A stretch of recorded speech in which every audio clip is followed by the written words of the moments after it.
Tamil senior great December 1973. Start. தலைவர் அவர்களே, இந்த பேரவையில் தமிழ்நாட்டின் முதலமைச்சர் அவர்கள் சமர்ப்பித்துள்ள வரவு செலவு திட்டத்தை பல சிறந்த அம்சங்களை கொண்டதாக நான் பார்க்கிறேன்.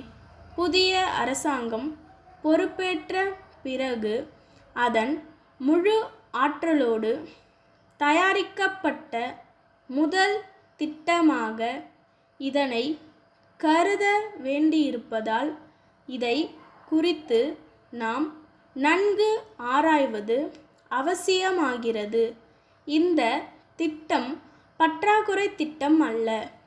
புது வரி போட்டும் பற்றாக்குறை திட்டம் வகுக்கலாம்.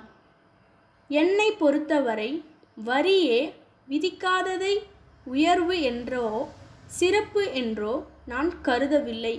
அபிவிருத்திக்கு தேவைப்படுகிற பணங்களுக்காக வரிகள் போடுவது அவசியமே.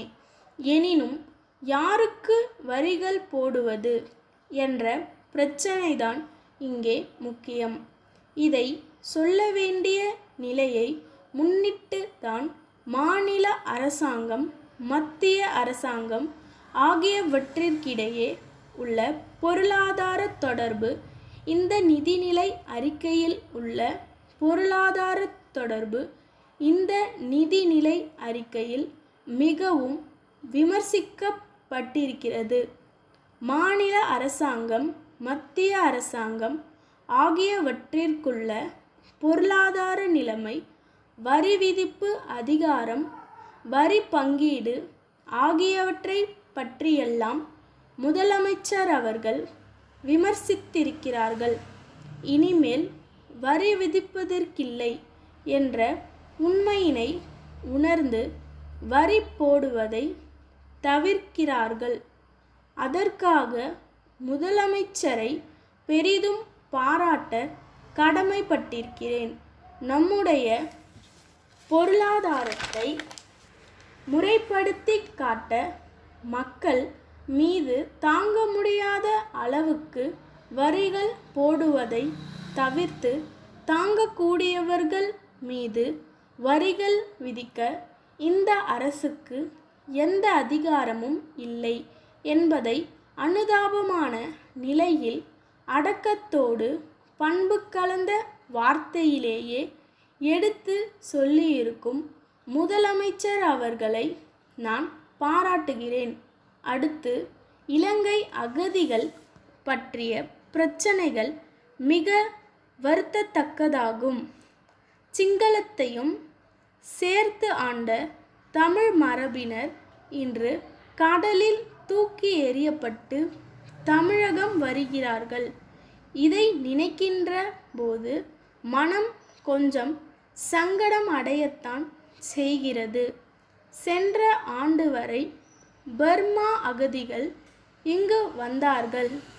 இந்த ஆண்டு இலங்கையிலிருந்து அகதிகள் வர இருக்கிறார்கள்.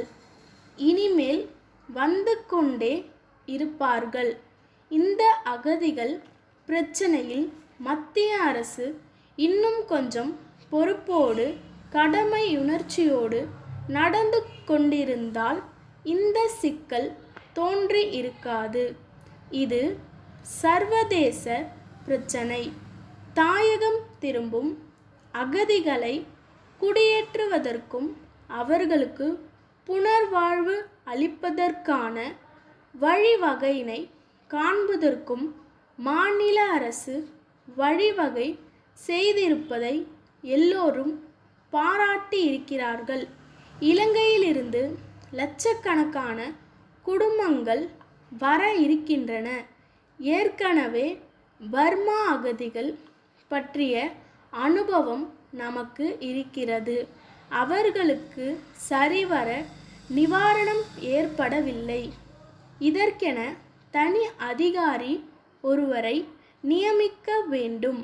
மற்ற அதிகாரிகளிடம் பொறுப்பை ஒப்படைக்காமல் ஒரு தனித்துறையை ஏற்படுத்தி தனி அதிகாரியின் கீழ் இத்தகைய பொறுப்பினை ஒப்படைத்தால் அகதிகளுக்கு நல்ல முறையில் நிவாரணம் அளிக்க இயலும். திருநெல்வேலி வாணி பதிப்பகத்திற்கு அன்புடையீர். எங்கள் நிறுவனத்தின் பிரதிநிதி உங்களை அண்மையில் சந்தித்து நம் இரு நிறுவனங்களுக்கிடையே புத்தகங்களை பரிவர்த்தனை செய்து கொள்வது குறித்து கலந்துரையாடியதை நினைவூட்ட விரும்புகிறோம். தங்களுடைய கருத்தை நாங்கள் தீவிரமாக பரிசீலனை செய்து பார்த்ததில் உங்கள் விஞ்ஞான தொழில்நுட்ப புத்தகங்கள் எல்லாம் சற்று விலை கூடுதலாகவும் எங்களுடைய புத்தகங்களின் விலை குறைவாகவும் நிர்ணயிக்கப்பட்டிருப்பதை காணலாம். 200 பக்கங்களுக்கு தாங்கள் 15 ரூபாய் விலையில் நிர்ணயித்திருக்கும் போது நாங்கள் 400 பக்கங்களுக்கு 25 ரூபாய் தான் விலை வைத்துள்ளோம். இருதரப்பு புத்தக ஆசிரியர்களும் சமமான புகழ் வாய்ந்தவர்களாக இருந்தும் உங்கள் நூல்களுக்கு குறிப்பிட்டுள்ள விலை சற்று கூடுதலாக இருப்பதால் அதனை விரைவாக விற்பது கடினம் என்று தோன்றுகிறது. ஆகவே இதனை பற்றி தாங்கள் ஆலோசித்து தகவல் அளிப்பீர்களேயானால் சிறந்த ஒரு முடிவுக்கு வர இயலும். எங்கள் பட்டியலில் கண்டுள்ள சமூக நூல், வணிகம், தொழில்நுட்பம் ஆகிய துறைகளுக்குரிய புத்தகங்களையும் கவனிக்க வேண்டுகிறோம். ஆதரவை நாடும் தங்கள் அன்புள்ள பாரதி பதிப்பகம். ஸ்டாப்.